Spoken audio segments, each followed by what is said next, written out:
Hi guys, James at Rampant Lion Reviews again for you today with another beer review.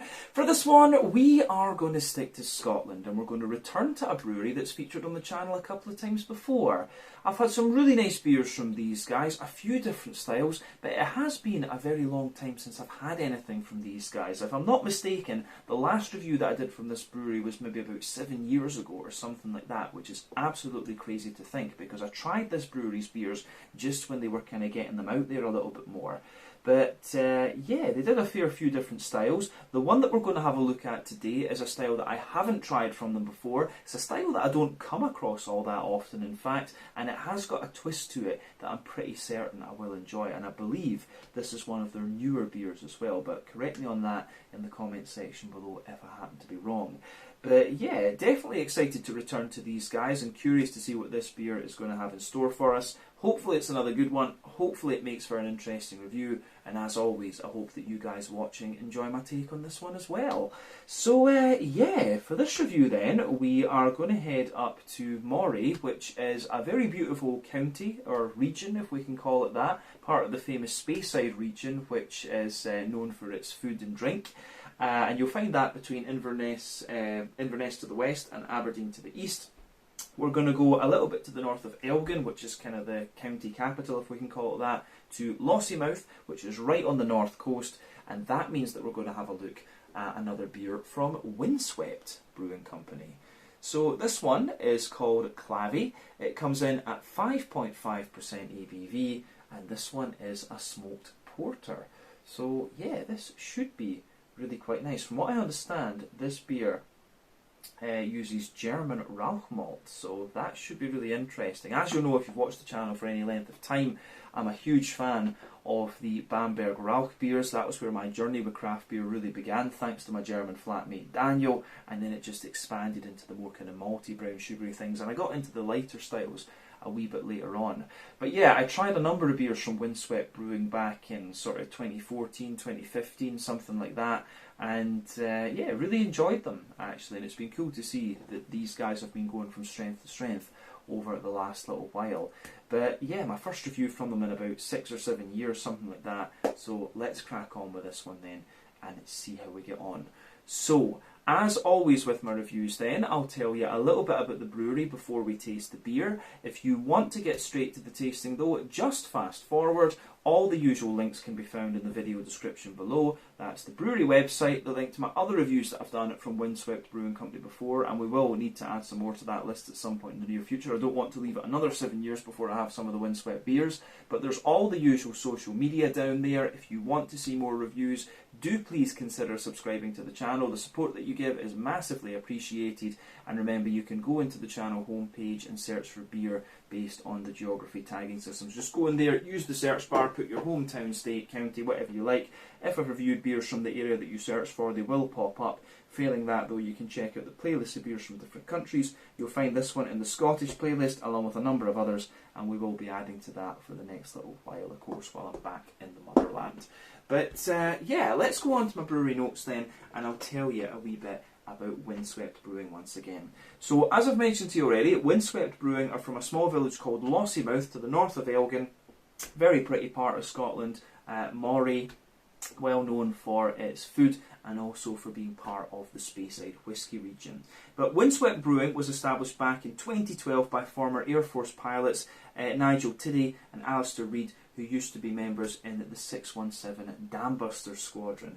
But they were known as West Beats Brewery for a short period of time, and the construction of the brewery began in October of 2012. But a month later they received their brewing vessels from Oban Ales, and by the end of 2012 they had brewed their first beer. But the capacity of the brewery is about 3,000 pints per brew, and over the last years they've just been kind of steadily expanding their fermentation capacity from what I understand. They do have a small pilot brewery as well, which brews beers at a rate of about 150 pints per brew. It's a 4-barrel brewery apparently, and this is used to produce, as I say, their test beers and to develop new recipes and things like this. In 2013 they started their barrel aging program using mainly Speyside whisky casks for obvious reasons, and then in 2016 they installed an automated bottling line which allowed them to get their beers out there a lot quicker, basically. So all of their beer is now apparently bottle conditioned. But these days they've also got a tap room at the brewery, which is open every day except on Sundays, and there's also a wee shop where you can buy the beers as well. So I will need to go and check that out at some stage, because they seem to be open. They seem to have the bar open from like 10 AM to 4 PM every day. So I could go up there for lunch one day and do some of the beers and film a wee out and about video. That would be very, very nice, in fact. But as of August 2023, when I'm filming this review for you, these guys have produced around 60 different kinds of beer, according to Untappd. And I don't really know what style to say these guys are most well known for, to be honest with you, because they are a fairly well-rounded brewery in my experience. I've had milds from them, I've had IPAs, we had a Weizen from them, I think was the last one we reviewed. We had an English mild, I'm pretty sure. So yeah, these guys do a little bit of everything. But I do quite like this brewery with the Air Force connection, because my family has quite a bit of Air Force background to it. So yeah, my grandpa flew Spitfires during the Second World War, and then my uncle later on flew the Vulcans and the Jet Provosts, and then the Wessex helicopters, actually. He went during his time in the Air Force. So yeah, cool to see an Air Force brewery. But Lossiemouth, of course, is the only remaining Air Force base in Scotland. There's Typhoons up there. Before that it was the Tornadoes. The Nimrods were based there for quite a wee bit of time too. I think the Nimrods are still active there unless they were replaced with something else.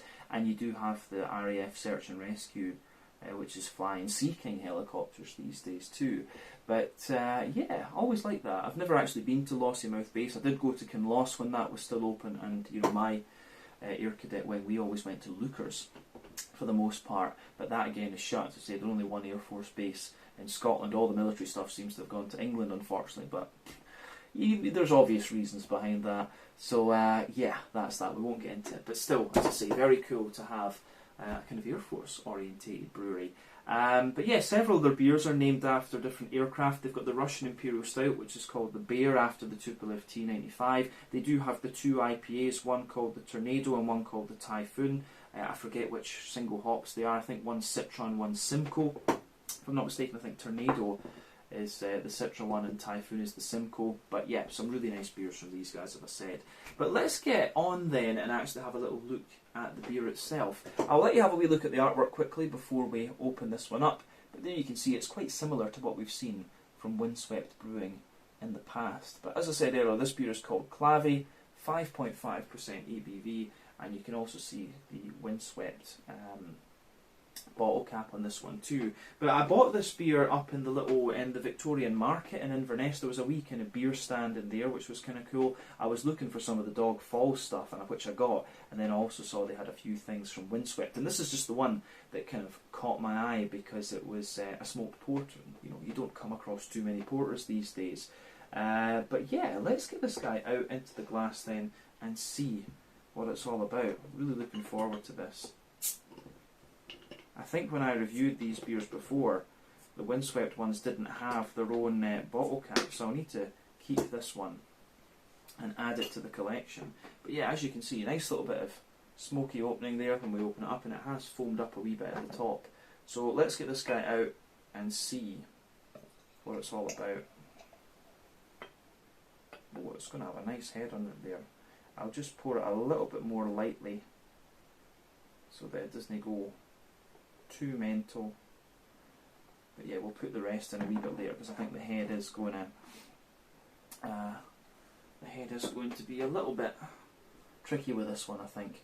But yeah, anyway, you can see that the beer, we've poured maybe about 2/3 of it out into the glass there, maybe a little bit more than that actually, but you can see that it's poured with this lovely finger of frothy, I would say quite light fawn colour there.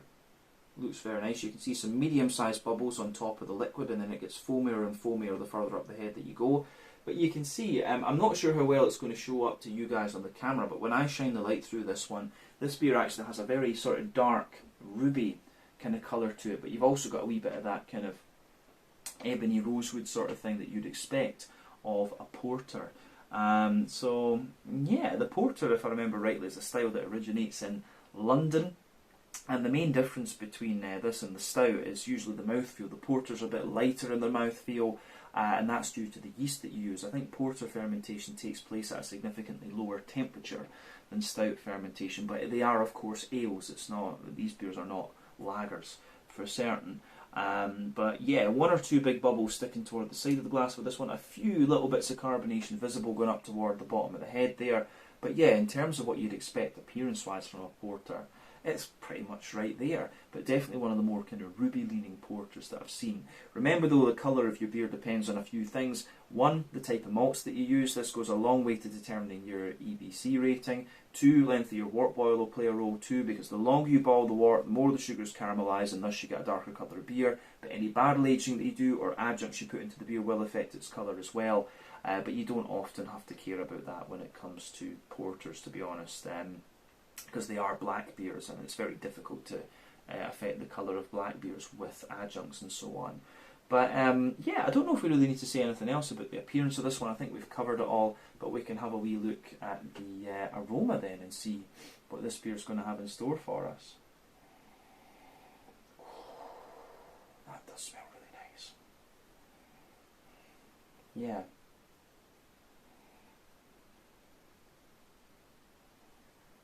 That's lovely, actually. I wonder if... I do get the impression... I'm pretty sure it's German Bamberg Rauch malt that's been put in here, probably from Weiermann in Bamberg. It's a very famous maltery, big red building, listed. It's like industrial heritage in Germany. They have this thing listed, but it just smells very distinctive. But I think there's a wee bit of peat malt in here as well. I think there's a mix of German Rauch malt and Scottish peat malt in this one, because the smoky character is really nice, actually. But this is one of the things, you know, when I reviewed the Windswept beers, originally the ones that I did, I was still kind of a novice at the whole beer reviewing thing, but on reflection, you know, I would say this brewery are very well, they're really quite well rounded in fact, but they're one of the breweries that kind of straddle that line between being, you know, more traditional, but also giving these traditional beers a little bit more of a kind of modern edge to them, giving them that little, you know, little bit more punchy flavour. And that's the kind of impression you get from this one. I really enjoyed, you know, the Typhoon, I think, was probably my favourite beer that I tried from these guys, and Wolf was always a nice one too. The Wolf was a kind of, it was a dark ale, but I think it was kind of along the lines of a slightly stronger English mild. And they barrel aged that thing too, in many different barrels. I need to try that. But yeah, this one, again, just reminds me, it's like a really, really solid porter, which is a hard style to get right, and it's just got that really full aroma to it, which is great. So I think we can break that down and just describe it for you a wee bit more in depth. So the backbone of this beer, you absolutely get a little bit of that kind of well-fired, you know, morning roll bread crust. You do get a little bit of that, but it's not too dry because of the presence of the smoky character. So on top of the well-fired bread crust, you're getting a lovely kind of smooth, well, slightly sweeter. There's a wee bit of rye bread in there, but there's quite a lot of like a smooth wholemeal brown bread. And I always remember this about the Windswept beers, that they were very smooth. I remember them having very smooth aromas and being very smooth in their flavour. And you find that with different breweries when you visit them. You'll always notice these little trends about there, or these little kind of characteristics, if you like, about different breweries. And eventually, you'll be able to, if you taste the beer blind, you'll say that, oh, I know what brewery this is. You see that every so often when you review so many beers. But yeah, this beer, you can tell the bready character in this one is really nice and just very, very smooth. And it's almost like the smoky character is kind of infused into this lovely smooth breadiness that the beer has. And like I say, you've got a mix of the kind of the more meaty, milliardy, or is it Maillard? I forget how you pronounce that. You know, the sort of brown stuff you get when you sear meat. So it's got that more kind of meaty smokiness within the bready character there from the German Rauch malts. But at the same time, I'm also picking up little bits of the more sort of grassy, peaty malt character as well. So I wouldn't be surprised if there's a mix of stuff in this, but it smells as if it's more German malt than it is Scotch malt, actually. And it's kind of surprising that a little bit if they're doing when they're doing a smoked porter and they're from the Speyside region. But Speyside whiskey, in my experience, is a bit more kind of smooth and sweet, rather than the kind of smoky Islas and things. So yeah, it's an interesting thing to make, interesting thing to think about. But yeah, as I say, the bready character you get out of this beer is really interesting, because it has that mix of German meaty Rauch malt and a bit of what I suspect is like Scottish peated malt as well. But above the bread, you do start to get a wee bit of like a kind of brown sugary note to this one. There is a little bit of like a toasty and dry caramel, like quite a well toasted caramel actually. I don't really get much in the way of like chocolate and stuff out of this porter, because, and I think it's probably just the smoky character kind of covering it up, to be honest. But there is like a dry brown sugar in the middle, a bit of a toastiness to it as well, like I said. And there's one or two wee kind of nutty elements come out of this beer, the more that you smell of it too. Yeah, I mean, aroma-wise, I think this is pretty damn nice. And again, as I say, it's the thing that I always remember about the Windswept beers was that they were very smooth and just quite full at the same time, and you get that from this beer. I don't know if we need to say any more about the kind of malty and yeasty side of the beer, to be honest. I think we can go on and have a little look at the... yeah, we can go on and have just a wee look at the...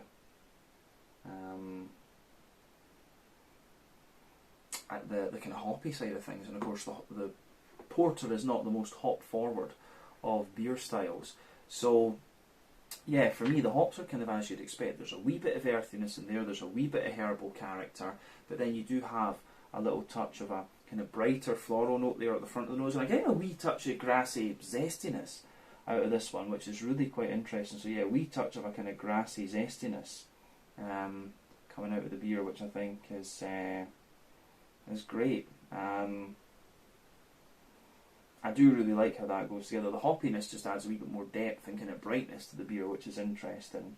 And then on the fruity side of things, fruity side of this beer is lovely. It's actually got a wee bit of sharpness to it. Like, I do get a wee bit of a sharper kind of raisin out of it, but there's juicy plum in there. Yeah, sharp raisin, juicy plum, and then there's a wee bit of oily fig as well, and I get a wee bit of blackberry. Like, the fruity notes in this one are actually quite sharp. I'm just curious to see whether that particular sharpness is going to transpire in the actual flavour of the beer. But like I say, the aroma from this one, I think, is really quite nice. So as I always say, take a wee bit of time to just ponder over the aroma of the beer before you get stuck into it. But I do like this, and as I say, it gives me a wee bit of nostalgia about the ones that I tried a number of years ago. But yeah, I think this should be quite nice. So I see it's got a little bit of Danish or Norwegian under it. I think that's Danish there, I think. But yeah, let's have a look at this one then and see what it's all about.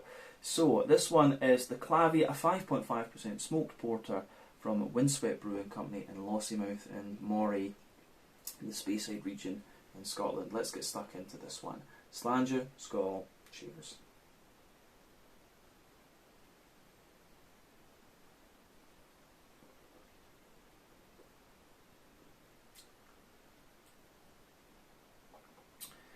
That's pretty damn solid.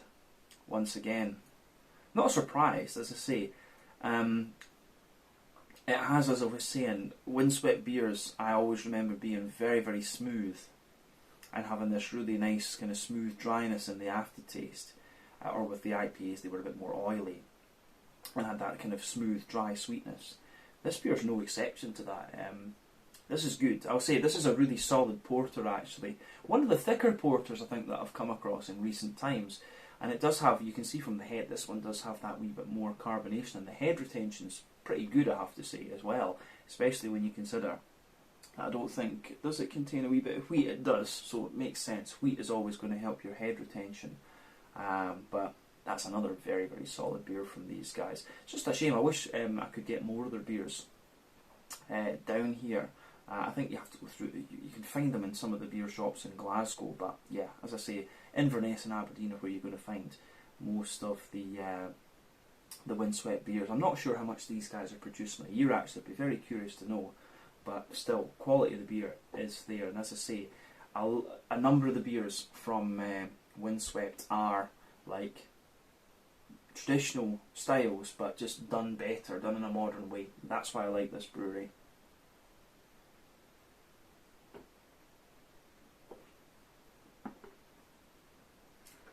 So, yeah. Anyway,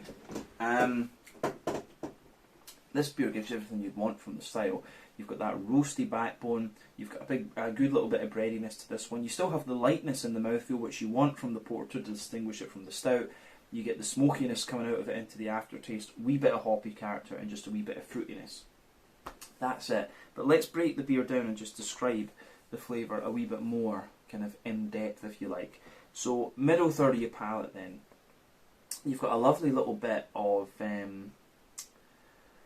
you have a lovely little bit of a more kind of, you've got that roasty toasty well fired morning roll backbone coming out of this one, which I think is lovely. So yeah, roasty toasty well fired morning roll backbone in there. As you go above that one, as you go further forward on that middle third of your palate, you get a little bit of woodiness further forward there, and you get that wee bit of woody character just lingering into the aftertaste, which is quite nice.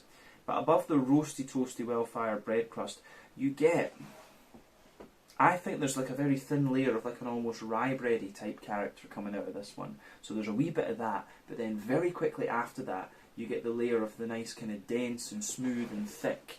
You get the layer of that dense, smooth, thick kind of wholemeal brown bread, and that's really nice.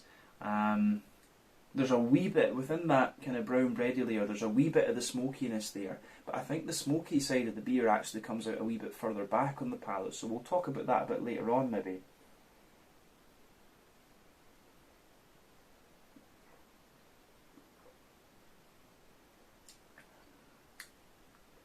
But yeah, it's really nice, this one, and that would be one of the things, if people were to ask me about Windswept Brewery, it's probably their more malty beers that would stick in mind. You know, the Wolf, this one obviously I think is very solid too. Yeah, but the two IPAs, like I say, I do like Typhoon, that's a nice one. But yeah, on top of the bready layer, as I say, you do get a bit of the smoky character out of this one. And as I say, I'd be curious to know, it has the meatiness that you get in the smoky side of the bread here is more sort of German and Rauch malty, but I wonder, there's a teeny little bit of like a peaty sort of thing going on as well, but very little. I think it is, just from the flavour, I'd say that it's more of a German Rauch malt rather than anything else. But above the kind of brown bready layer in that middle third of your palate, you get like a really toasty brown sugary character in this one. There's maybe a little bit of a kind of chocolatey note to this beer, but if there is, it's very little. I've always found porters tend not to have chocolate in the same way that stouts do. So for me, you have got a little bit of another kind of, it's almost like a very slightly charged chocolatey layer above the kind of brown bread. Then you get the kind of really toasty and dry brown sugary note. Then the next layer up is more like it's kind of like you've got a circle in the middle of your palate, and it has a sort of leathery, brown sugary sort of thing coming out of it. But yeah, the way that goes together is quite nice.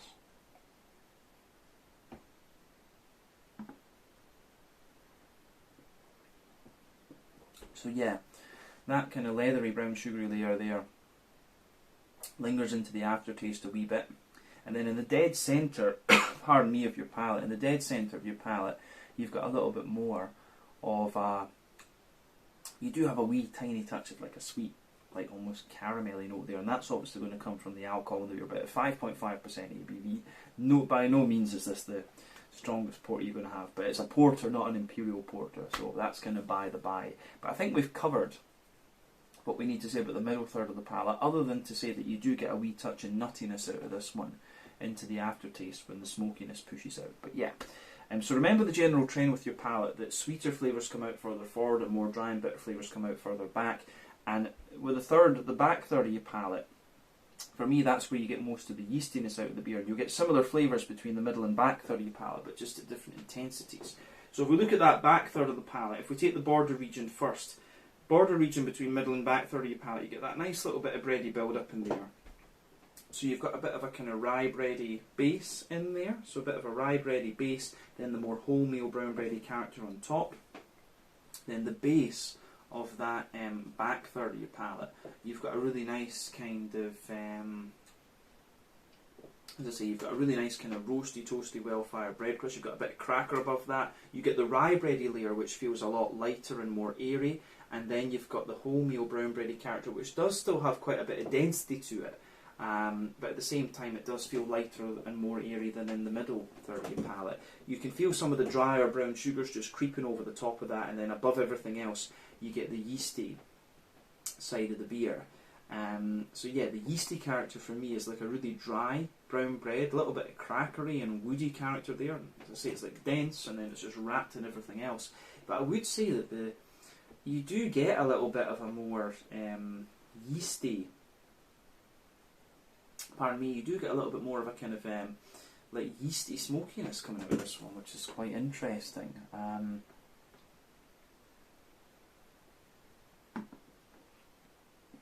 But yeah, the yeasty smoky character, or I should say the smoky notes that you get with this one, the kind of Bamberg Rauch notes, they spread into the back of that, onto the top of that back third of your palate too, which is really nice. But definitely, back third of the palate, the flavour is taller, and as you come further forward into the middle third of your palate, it condenses down and squashes together, and I really do like that about this one. So yeah, in terms of the malty yeasty side of things, that's everything we need to say. Hoppy side of the beer then, back corners of the palate, you've got a lovely little bit of earthiness in there. As you move further forward, it's quite a potent earthiness too, but as you move further forward it gets a little bit more herbal, and that earthy herbal thing builds a good bridge with the kind of roasty toasty black malts and the smoky side of the beer. But then as you move further forward you get a little bit more of a floral aromaticity there, and it's quite a wet floral aromaticity. Then round the front curve of the tongue it gets a little bit more light and grassy. But as I say, sorry about the edit there guys, camera just played silly buggers. But yeah, as I was saying, the green component with this one, when you get to the floral and grassy side of things, it's actually kind of quite wet and leafy, to be honest with you. That's my impression of it, at least. But I think that concludes everything we need to say about the green, the kind of hoppy side of the beer, to be honest with you. Just gives you that little bit of depth to it, which is nice. But yeah, let's move on to the front third of your palate then. So the border region between front and middle third of your palate, you get a nice little bit of a kind of bready build up in this one there. Bit of rye bread in the base, that dense and very smooth wholemeal brown bread on top of that, which is great.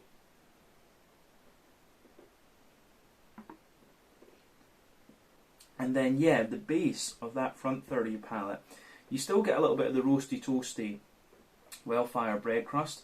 On top of that you've got the kind of wholemeal brown bready character sitting there. Then you just get a little bit of fruitiness out of this one, and the fruits obviously and the flavour are really nowhere near as sharp as they were appearing to be in the aroma, so that's quite nice too. But let's just have a wee look at that fruity bubble. So you always get that oily bubble where the fruity esters just roll their way out of the beer on that front third of your palate. So let's look at that.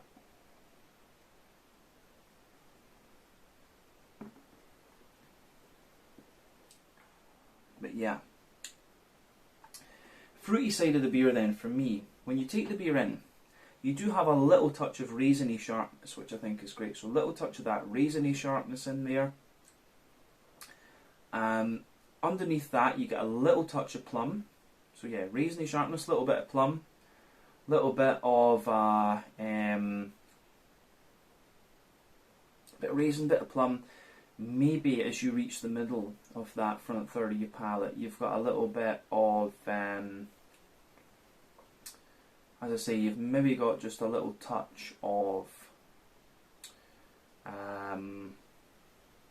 what would I say? Just, I don't even go so far as fig. I think it very quickly. You've got a bit of raisin, a bit of plum. Then as you move, you start to get blackcurrant out of this one the further forward you go. It's very soft, very light blackcurrant. It's really not a very fruity beer, this one, at all, to be honest with you, but I think that's just because of the dryness, the smokiness gives it, to be honest with you. So yeah, there's just a little touch of like wet blackcurrant forming the base of the fruity character of the beer, and a wee bit of plum and raisiny character on top of that. But yeah, not really a fruity beer at all. But then, you know, the porters don't tend to be unless you go to the high ABVs. But yeah, I think that's everything we really need to say about this one. I love the smoothness of this beer, actually. I think this would be really nice to try on tap, either keg or cask conditioned. For me, really solid porter, this one. Yeah, I like it. So, in terms of the mouthfeel then, just to round off the review,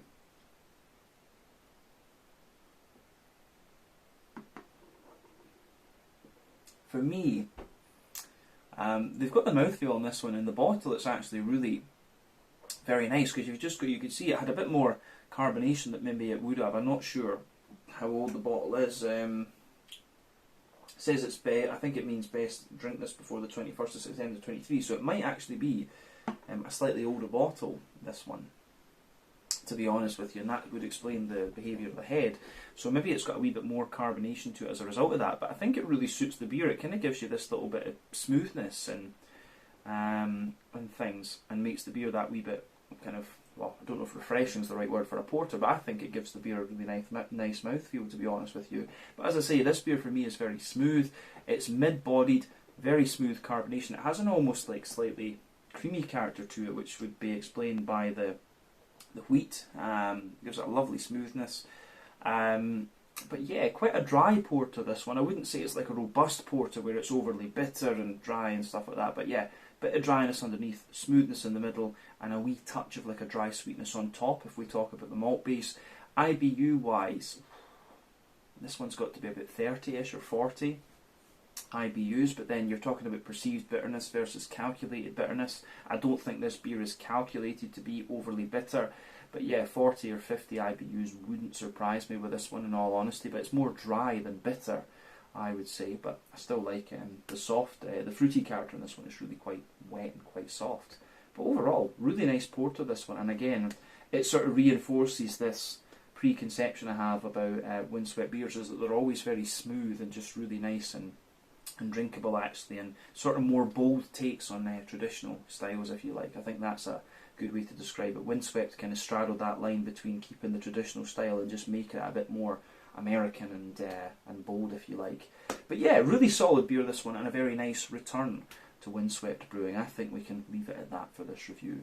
So yeah, this one was the Clavie, a 5.5% smoked porter, German Rauch malts, of course, and this one was just right up my street from Windswept Brewing in Lossiemouth on the north coast in the county of Moray in the Speyside region. Really nice, this one, and I'll need to see about reviewing a few of the other beers I've not tried from these guys, because I see they do a few lagers and I'd be quite curious to try those. But yeah, thank you again for watching my beer reviews. Until the next time, please like, subscribe, share, all the usual YouTube stuff. Let me know your own thoughts on this beer in the comments section below. Let me know what your favourite beers are from Windswept Brewery as well, and we will see about returning to these guys fairly soon. I'm not going to leave it another 6 or 7 years before I look at one of their beers again. But until then, check out my social media, check out theirs, and I'll see you guys again very soon. Slàinte, skål, cheers.